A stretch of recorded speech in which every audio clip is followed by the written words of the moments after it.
another episode of Dope Chats with Stretch. I am Stretch, yours truly, your 6'6" phenomenon. Thank you for hanging out with me tonight. Here we go.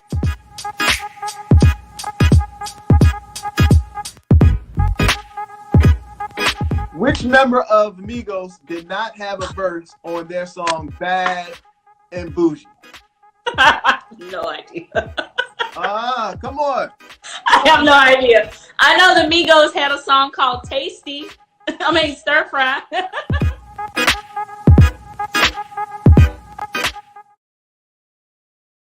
What up, everybody? Welcome. Happy Wednesday. How you feel? Yours truly, Stretch, your 6'6" phenomenon.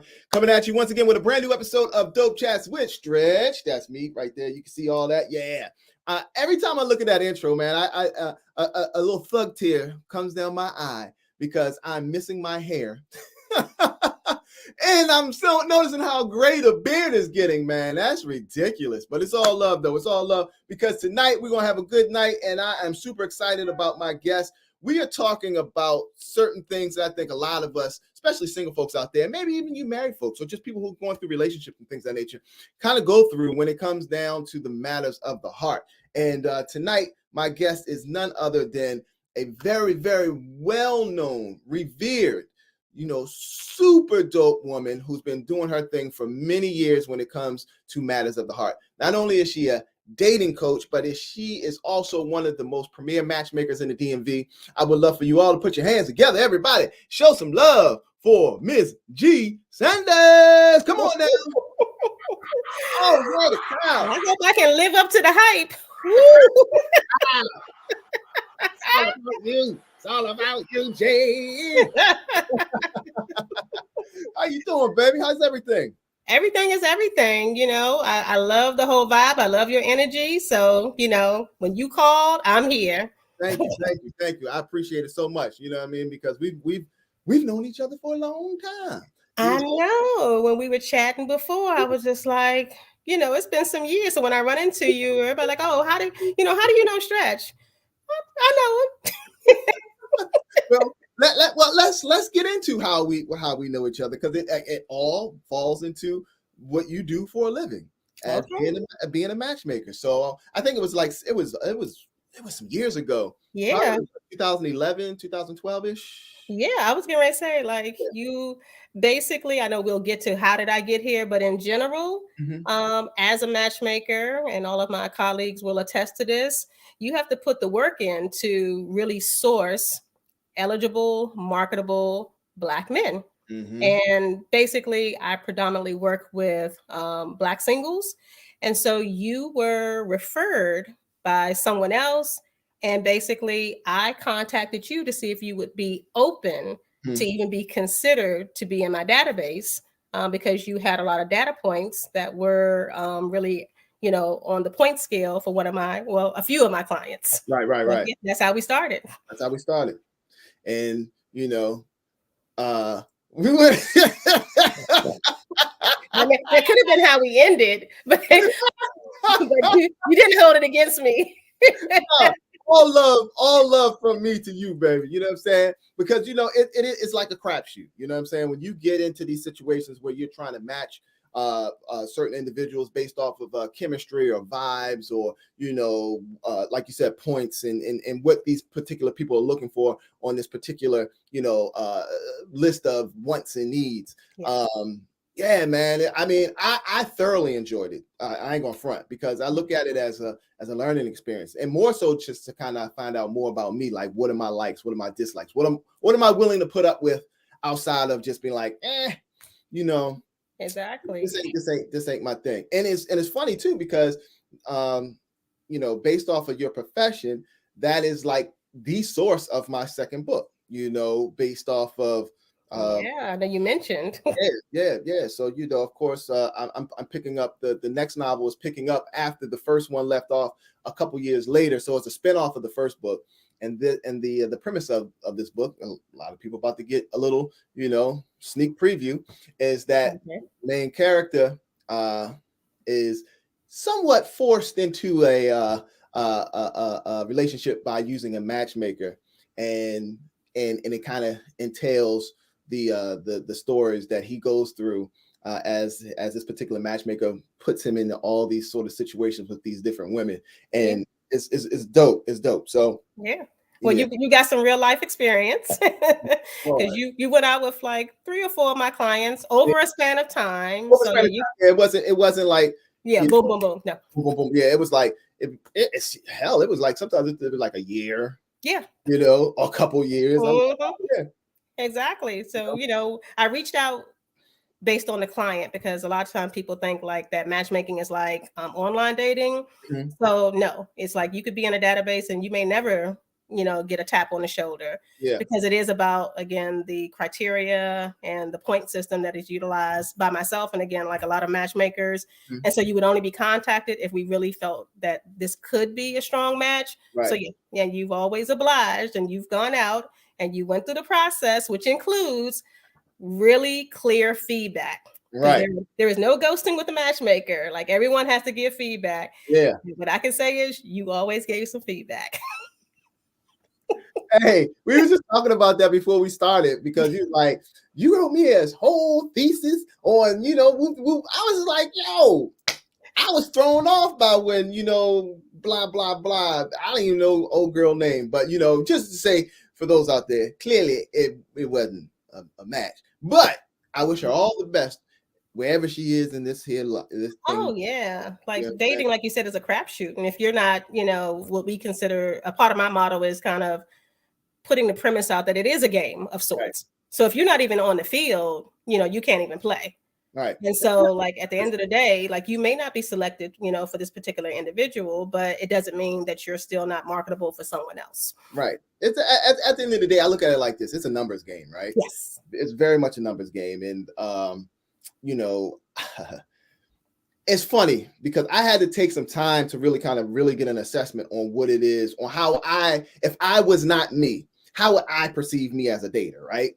Yeah. And so leading up to that point, I had to really take and do some work for me internally because I was not there. You know what I'm saying? Like all what seems to be gold ain't really gold because, of course, you create, or I've created like this, this persona stretch of, being on the radio for 25 years. But I still had some other underlying things that I had to work on to get me to the point of where it is I want to be. But and I think the crazy thing is that, in my 20s and my 30s, I was just like, yo, I'm cool. I just want to be single. Yep. I enjoyed the pleasures of being single. Exactly. And then it didn't take until I got into like my late 30s, early 40s, where I kind of like started working on me. And so now I'm ready, but it seems like, damn, where they at? I'm running into a bunch of, again, no shade to anybody out there that I may have gone on dates with, and I get it. I may not be your cup of tea. You may not be my cup of tea. Yeah. But, rejection goes both ways. I think sometimes women tend to like to focus on men not being serious, men not being ready. The DMV has a false reputation of having lack of marketable single, particularly Black men. Those are all falsehoods and urban legends. It's just that people, like you said, you come into a space, you should have a criteria because I have a dating scale. So I do that point system as to like how I think people will match up. So you should have a criteria. But when you come into a space and in fairness, like you said, you went on a particular match situation, they did not present as all the information received. So if you're going to present falsely, you're likely not to get a positive outcome. Right. But, there are circumstances where people just kind of always want to put it on the men.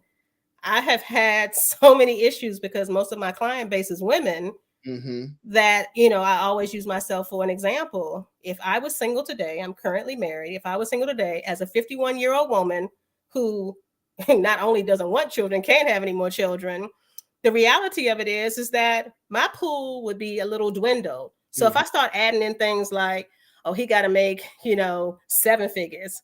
Oh, he has to, travel extensively. He has to have a master's, not a bachelor's. And then the one that you constantly checked off, oh, he got to be over 6 feet. It's like, then you're dwindling your pool and not even looking at the fact that just because you think there's not a lot of marketable men out here, Right. it could be your criteria that you need to tweak, not throw out, but you Right. need to tweak and be realistic. Because again, using myself as a 51-year woman, if I was out here in these streets, you know, and to be honest, I don't even like tall men. Well, damn. No, I don't. I don't care for tall men. So I was already in a great pool of a whole bunch of short men out here that was out here, trying to catch one. Before you got married, so you know what I'm saying? All those pygmy men out there they had a good shot at you. You know what I'm saying? Do your hey. They sure did. Not saying but again, not saying I never dated a tall man. Right. It was never a criteria. Nah, you stop putting things that are just unrealistic, like you're dwindling your pool to say I only want to date a man over 6 feet. That would be the same thing of me saying I only want to date a man who is under 5'9". Like just kind of put that as a preference, but not as a non-starter. Be very clear. I can dig it. Shout out to my girl Mai Norman on Facebook. Hello, Mai. Thank you for checking out. So let's get into it though. So what made you want to become a matchmaker and a dating coach? What drove you to that? So let's say late 90s, early 2000s. Mm-hmm. I was focused as paralegal criminal justice career. And I was actually single mom of a school-age boy. And really, I decided like, I'm an avid TV fan. You know, I have my little book. And if you got my book, you'll see like I absolutely love TV. And I utilize TV as like a medium, not just for entertainment, but I do think you can digest a lot of good lessons. So in exploring TV and exploring my current career, I was like, I want to do something different. Went back to school, Bowie State, woo-woo. And I studied sociology, and I had a project that was due. And I worked with my professor who kind of picking people's brains. And since I was dating, I was like, I'm going to do a project on being single. Again, early 2000, we're talking about MySpace, Black Planet. You're talking about like let's go all the way back. Yeah. You know, basically early like, days of my tree. Exactly. Like, so, you know, I'm happily 51. So I'm happily talking about back in the day, social mediums. Right. And when I was doing that project, I just simply had a question as to, because I was not open to online. Right. Online for my group, you know, my age, we're in same category. I think you're Generation X. Are you Generation X or? Yeah, absolutely. That's what I'm like. Okay, so Generation X, you know, we talking about Dear Abby, we're talking about Craigslist, you know, anything that's not meeting in person means that I could end up in the trunk with my head cut off. Yeah. I wasn't for the online, but my professor sold me on, in order for you to get a lot of data, why don't you try one of the dating sites? So I did Black People Meet. So even today, that's considered like old school. Black People Meet. And I went through this whole long process of trying to figure out, how do I get them to meet me in person? And in doing so, I met 75 men in 45 days. Whoa. And the meetings wasn't like full on dates. I was pulling up the gas stations. I was at the 7-Eleven. You know, I had people coming to my job, stopping in the parking lot. And so I had to see what would happen after the meeting. Would they call me back? Would I get a date? What would happen? Had to put all that criteria together. And it gave me a real baseline to say, like, there's an algorithm here. There's a process here. But I had to also get feedback. And in getting that feedback was the first time I had ever asked someone. Back in the day, the term ghosting wasn't ghost. It was just like, what happened? Yeah. I got really good constructive feedback that went from, because I was pushing them in. I was telling them I'm doing this for a purpose. I do like you, but hey, could you answer my questions? You know, since you haven't called me back. I got a range from, you just wasn't my type. You know, I'm all breast. They like more ass. You know, they like model types. I'm 5'2", so you ain't getting long and lean from this little 5'2" package. I work in social services. That's my daytime job. So I'm kind of running around, you know, in Chucks and Nikes. They're used to stilettos and red bottoms, and I wasn't presenting that way. I got comments to the degree of like, they don't really like dealing with single moms. I had a school-age child who was super active. They didn't want to hear the excuses about, oh, you got to take him here, that they don't want to deal with that. I got you. So it was very fruitful to hear that. So I took that, rolled it in and said, I wonder if this could be a business. And so I went after the love goat, Paul C. Brunson. And I begged and pleaded to be his intern. And that's how it went. There it is. Yeah. There Shout out you to Paul. Shout out to Paul. Yeah. Because that's how I kind of got introduced to all of this, because it was me and my homeboy. We went to one of his sessions that he had. It was like one of those speed dating events that he had in DC. Oh, it must have been at the park. No, At it the was at I forgot what hotel it was. It was at a hotel. Oh, okay. Yeah, and we did it, and I was just like, I was blown, because one, I ran into like some women that I already knew, and I was like, what you doing over here? Like, I've with them before, and so I already know it wasn't. I was like, please, I was like, don't let me rotate that way. Don't let me rotate that way, because I didn't want to go that way. But then, but it was still good. It was like a good vibe, and I think that's how I kind of got into like the system. I think, yeah, like I said, you were referred, and Yeah. like I said, like basically, like in order to even build a database of Yeah. marketable men and women, is usually word of mouth, Yeah. because you can't just do the Google search in a process where people are paying you money to find them a match. They can do a Google search. They need a little bit more organic networking. So yes, you were definitely referred. That leads me to my next question. So we were talking about dating, and now we're living in a day and age of social media. How do you think dating has changed since the invention of social media? Because people are finding love online. Oh, they are. I mean, even though I didn't directly meet my husband online, he was a part of the 75, because what happened was it just opened my eyes, because I was a person who like dated in a silo. So even though I am a traditional matchmaker, meaning I am going out, meeting people, introducing them to my client, I am a huge advocate of online dating. Why? Because I think that it's just practical. So, 30 years ago, I wasn't texting as the primary medium for communication, but I do find value in texting today for certain instances. And so I don't think that people should rely solely on social media or online dating. I think you have to have a comprehensive dating process, and it should include online, and it should include social media. It should include, like, shoot your shot, drop an inbox, just see what happens. But again, you can't date effectively, which is my coined term for dating for grown folks, is dating effectively, if you're not broadening your field, Right. and you're not widening your net.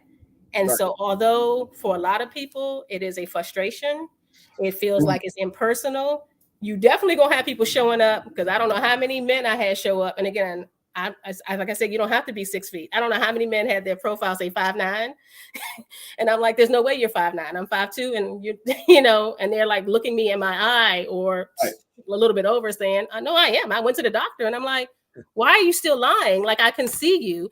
Would be the same way about women talking about their 20-inch waist, and it's like, you're not going to be able to keep that up when you take off your slimmer. Say, like, you have to maintain some realness. So I would say that is a barrier, because people are living in falsehoods and lies.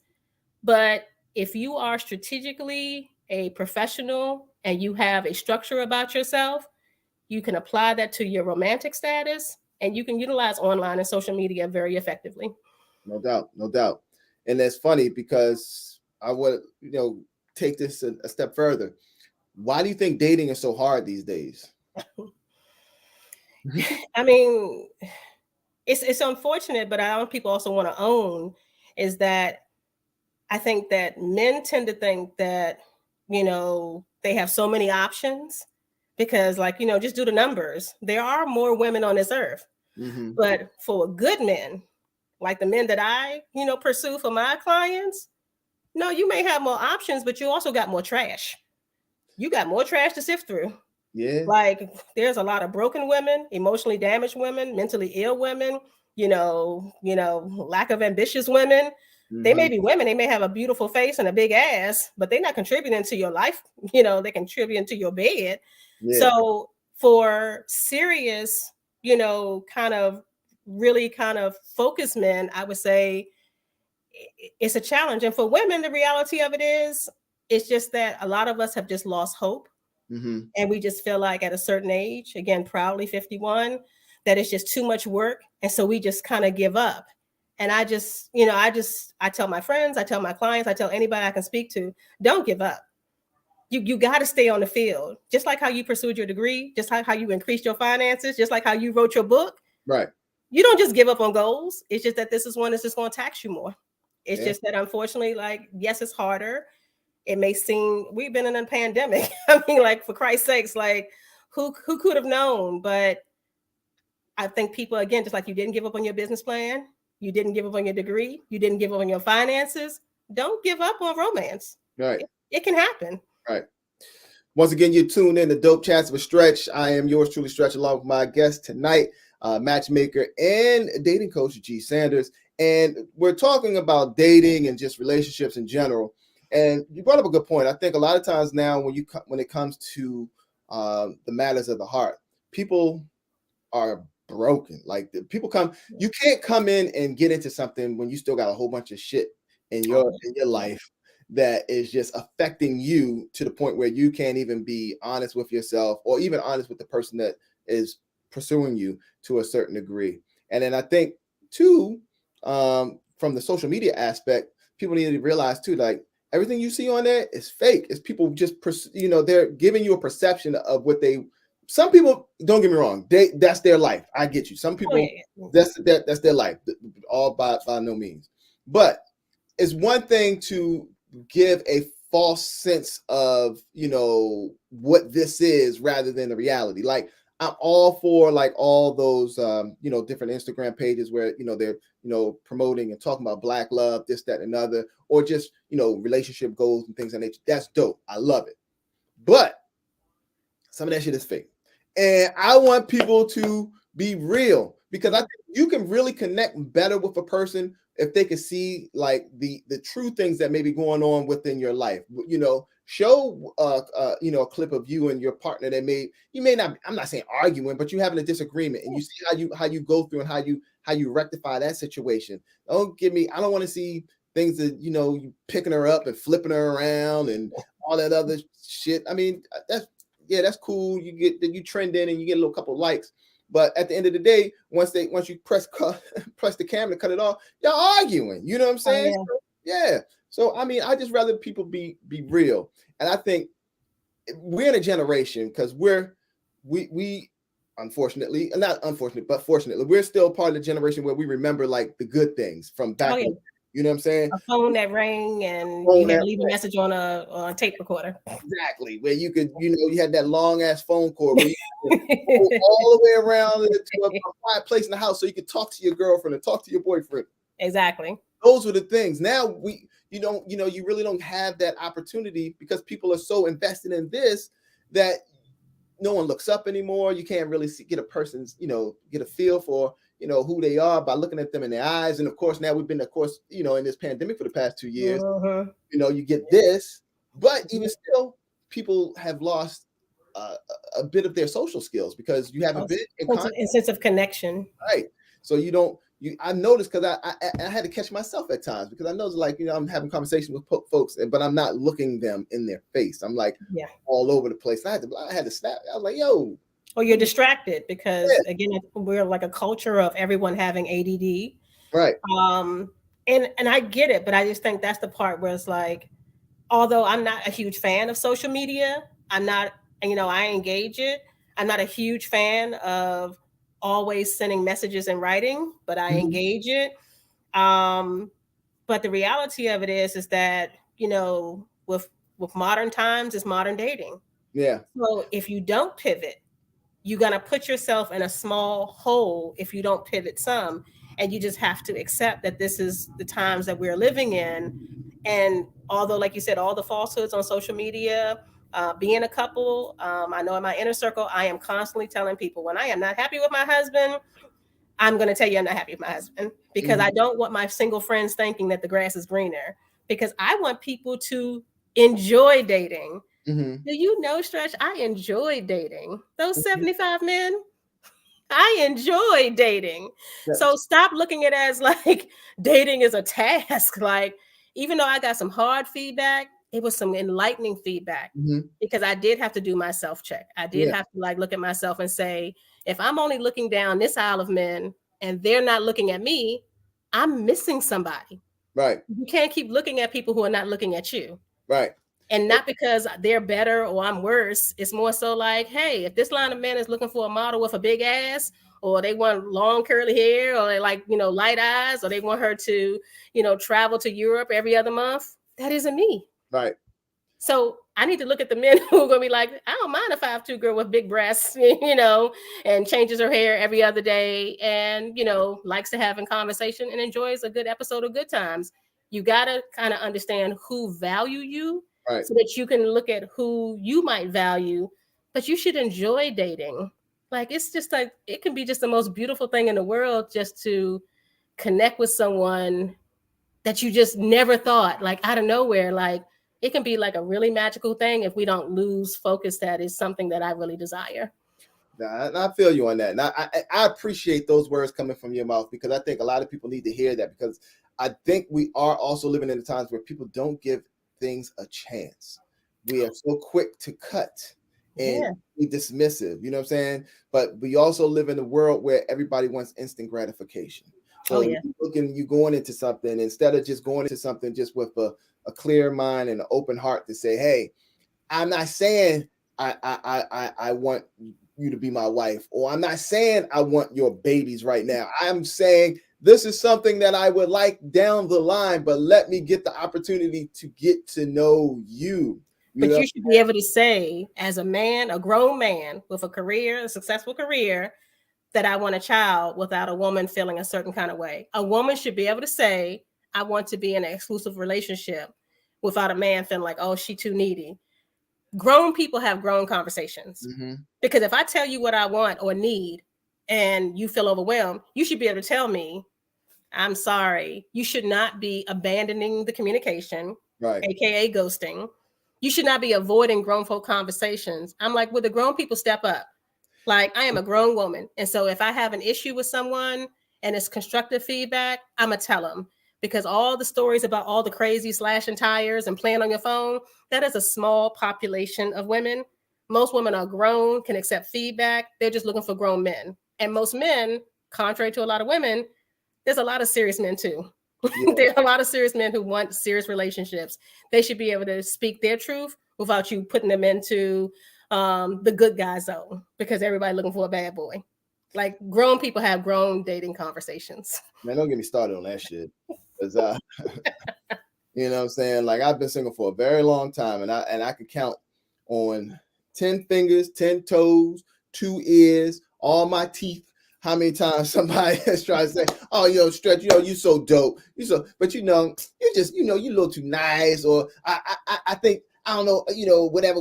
I'm just like, okay, cool. So if I came in here dogging you, you know what I'm saying, and treating you like, caca, then you're going to be all on my, you know what I'm saying? Be like, oh, yeah, let's do this, let's do that. But if you come genuine and, and don't get me wrong, I got my flaws. Oh, yeah. Everybody likes a little chase. Yeah. You know what I'm saying? Don't get me wrong. I got my flaws. I can be an asshole at times, and I've known to be an asshole at times, and I admit that. But at the end of the day, I am still a Pisces, right? I am super sensitive, and I am super, super romantic in a sense, or a hopeless romantic at that. You know what I mean? So it's like I have these ideas and these visions and all this other stuff, but I think a lot of times I get caught up on the aesthetics, right? So I need to readjust that. Aesthetics meaning like just. Yeah, I'm like, oh, they fit the picture. You know what I'm saying? It's like I can see me being with this person from that standpoint. But then as I get to know them, I'm like, I don't really know. You know what I'm saying? Outside, that's the entry. I mean, I think you should have an initial attraction, but like I said, like, just be mindful that, it might have a little bit of a tweak. That's why I said I don't think people should forego their criteria, but you should have like a reasonable adjustment. If I'll just say, if Halle Berry doesn't walk in, like, what could you like kind of say, like, if they don't have this, like, be open, because when you really make it too rigid, you're really like missing on some great people that probably could like really extremely satisfy you in a whole lot of ways. Well, yeah, because I think at this point in time in my life, granted, I am 46. I'm looking for someone who I can build with from this point forward to the end of my life. You know what I'm saying? Like, I don't regret not getting married or having kids in my 20s and my 30s, because that wasn't my plan. You know what I'm saying? That wasn't my path. I think how everything worked out is the way that it was supposed to work out. Yeah. But going forward, the person I do bring into my life or that I want in my life needs to add something of value to the fact of, we can learn, we can grow together, we can, have something that's solid and be on some, not trying to say on some Will and Jada shit, but I'm just, and not even on no Beyonce and Jay-Z shit. We can have our own shit. You know what I'm saying? Oh, yeah. It doesn't necessarily have to be compared to, quote unquote super couples. You can be your own super couple. Exactly. You know what I'm saying?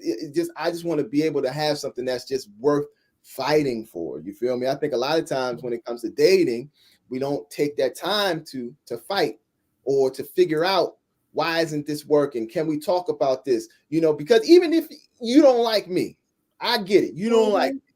But like you said, when you went through your trials and tribulations with dating the 75-minute collect data, at least be honest with somebody, or like you said, be the adult to have a conversation. So because you may not match with that particular person, you may be able to give them some constructive feedback. Yes. To help them as they go forward with their other persons. I call it love karma. Yeah. What you put out to someone you date is what you'll get back. Right. So if you are misleading or dismissive or ghosting, abandoning someone, it is likely to happen to you, because dating over 40, I'll say this is about grown folk dating. I think people again think like, it's too late or what have you, but it's not. Like, I didn't get married until I was 45. Right. So it's like, it's not too late. And if you still want to have a child, it is definitely something that you may have to figure out, but it can still happen. Right. So I think that the idea is having grown folk conversation includes accepting the feedback and giving the feedback, because maybe they're not for you, but they don't mean that they're not valuable to someone else. And you could impart some wisdom to them. And I think it's just like a responsibility for grown folks to leave someone feeling good about themselves, even if they're not for you. So let me ask you this. What advice would you give someone wanting to date over the age of 40? One, like, just have a wide net. Have a wide net and have strong criteria, because you need to cast your net wide, meaning you should be organically, like you said, look up. There's probably somebody right in front of you. Be open to asking a friend about someone they may know that you may not know. If you're going to put yourself out there, you got to go all the way. You got to cover every base. You got to tackle every avenue and just be open, but have a criteria that includes non-starters, things that are absolute you can't cross, and preferences, and really know the in-betweens. All right, bet. So, now we are living in a day and age where reality television has definitely taken its toll when it comes to matters of the heart. From many shows that we all love, or our guilty pleasures, Ready to Love, The Bachelor, The Bachelorette, all those, whatever. Yeah. How do you think, or what is your perception or your thought, I should say, on how reality television has altered the way of dating? I mean, I'm a fan from Millionaire Matchmaker, Patty Stanger. I used to watch her show. I'm a fan of Married at First Sight. I'm a fan of Ready to Love. I'm a fan of Love and Hip Hop. I just think you have to put it like anything. Grown folks, put it in perspective. Like, if and you know this, you're a producer, you're in the entertainment field. There has to be a level of entertainment. So if you're taking these people as carte blanche to believe like this is all true, then that would be kind of foolish and ignorant. You have to know that there's a little playing behind the scenes. But I think of couples on Married at First Sight that are still married today. You see them on Instagram. That is a real circumstance. So I think that it can give you some tools, it can give you some visual. So I say use it, just as a part of just like, the things that you would put into your education bank. But I wouldn't say that to like make it a mainstay. I wouldn't because again, these shows are produced and they have to be entertaining. So, take it with a grain of salt, but I think it can have some valuable tools as well. Yeah. And also, you got to look at the folks that are on there. A lot of these folks that aren't necessarily looking to find this thing called love, it's all about a brand. They're trying to, create a brand. And if they happen to find love, that's why I said there are some real couples out of this. That's great. Right. But that would be just like meeting people on social media. You have to, like, meeting people anywhere, you have to align your goals. Right. You can't fault a person if they wanted to just create a brand and you wanted a real relationship, because unfortunately, maybe you didn't align. But sometimes people are not always interested in exclusive or marriage, but you just have to kind of focus on the ones who are.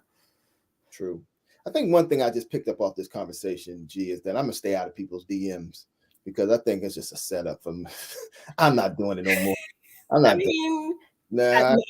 Maybe you should just be a little bit more choosy to whose DMs you like. Do a little bit more digging, but beyond the aesthetics. Maybe a little bit more digging before you drop the message. You're right. Yeah, because that DM shit will get you in trouble. You can learn a lot. Again, like, it may not all be false. If you're following someone, not necessarily trolling, you'll pick up on if that person is like, they may be really pretty, but they are really ugly inside. You'll pick up on it. Yeah. And I think also I'm gonna change, my criteria for dating. I'm gonna start looking for more preciouses. I think the preciouses would love me, Meta. You know what I'm saying? Preciouses from the movie? I mean, again, everyone has a value. But mind you, again, some people would say they think that they are here, and they might find out that they're here. Like I consider myself cute average. Right. I'm generally cute. I have an average body. Right. So everyone has a data point. So even precious. There you go. And I look at myself. I'm just a regular dude. You know what I'm saying? I think I've aged gracefully. You know what I'm saying? I'm just regular dude. You know what I mean? I'm just trying to find my Claire Huxtable. If I can just get my Claire Huxtable. Oh yes. I think what a great example of womanhood is Felicia Rashad, Claire Huxtable, the character. Yeah. I think that is a reasonable expectation. There are a lot of Claire Huxtables out here. Yeah, that's it is. There are. Almost, this is our last question. How can we change the aspect of dating to go back to the days when people actually met in person and had conversations? Or do you think we can ever get back to that, or do you think we're now stuck in this cyber and social media world that dating has, I guess for a better sort of word, has been altered indefinitely? I believe those of us who want to take that position, like yourself, you have to host something. Literally before the pandemic, I was on this road. I had thrown a Love Jones party. Literally I did invite you, sir. I did invite you. Busy. You were deep in your book, but I was like, we're gonna do a Love Jones thing, maybe like once a month or every other month. Like I had like maybe 40, 50 people in my house. And I tried to strategically get some singles. There were some couples, but it was intentional. And I loved it. Like, it may not have been no love connections made that night, but I think if I was able to keep going, I think people would have. So I think that anyone who wants to pick up the baton and host, whether something formal, like in a venue, or something low key in your house and just your inner circle safely with COVID, I think we can get back to that. I think Generation X, we are the leaders. I mean, for Christ's sake, we invented hip hop. If anyone can bring back organic love, I mean, Generation X is going to save the world. Like we can do it. You got that right. All right. So this is my favorite part of the show, because we're about to come to a close. All right.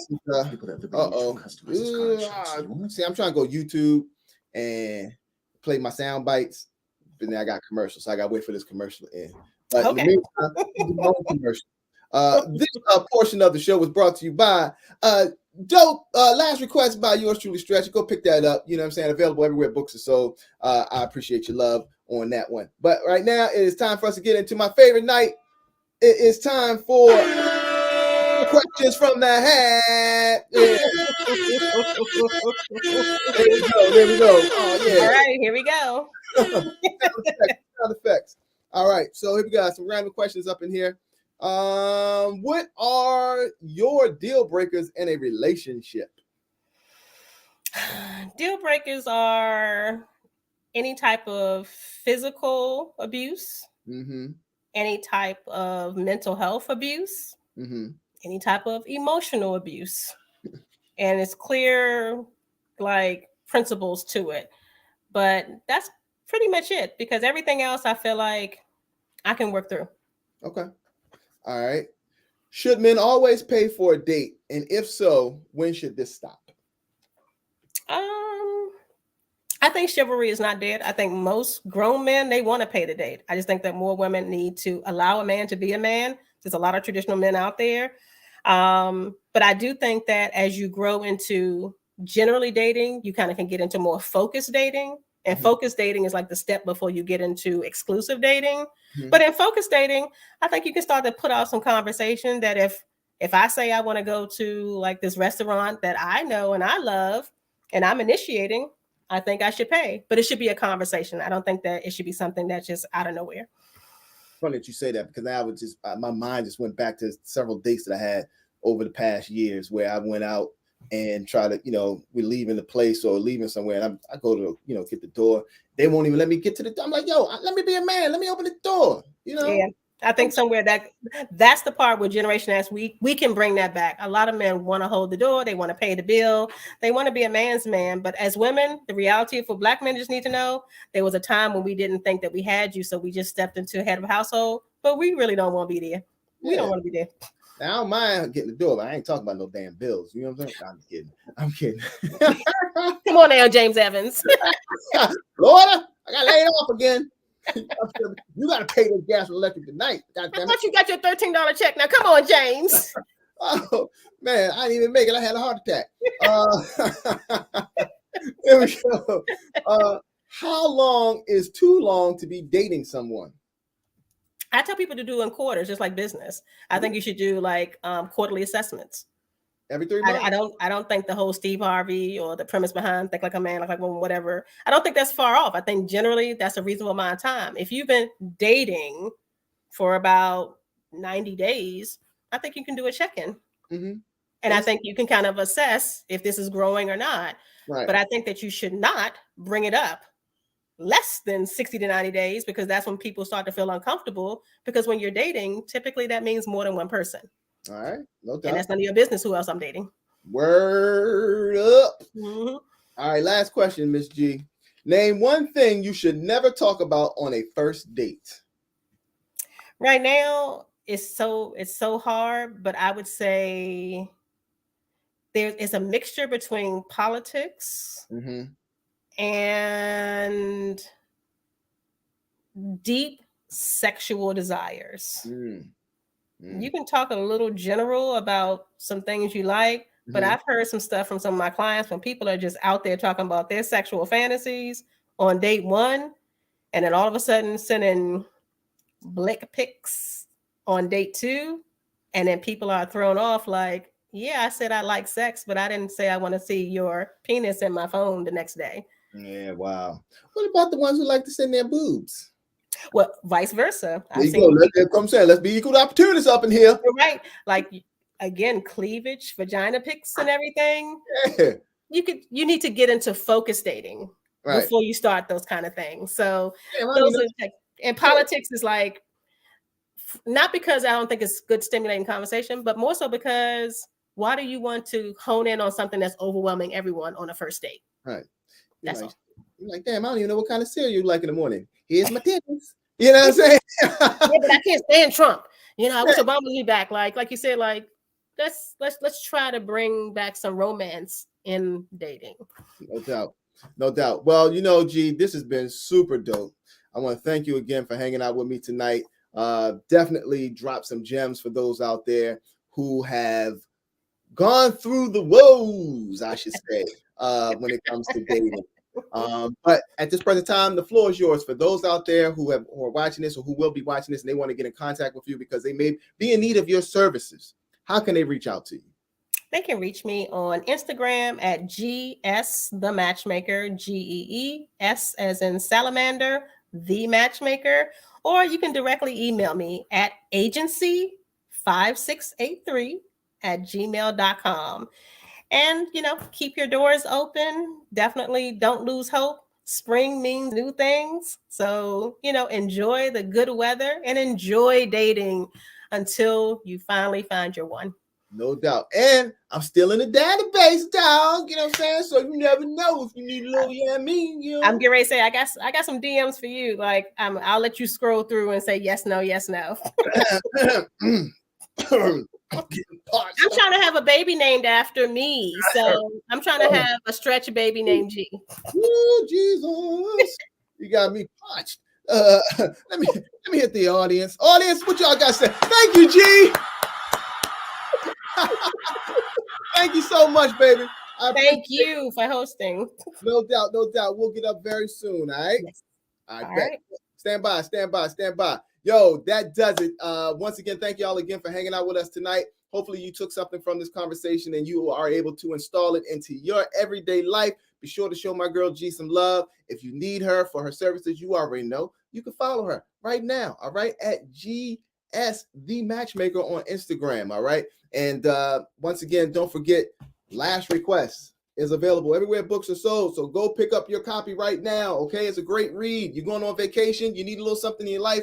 I hate this green screen because it's taking off the LAST. But anyway, go pick it up. And we'll be back again next week with another dope edition of Dope Chats with Stretch. Peace.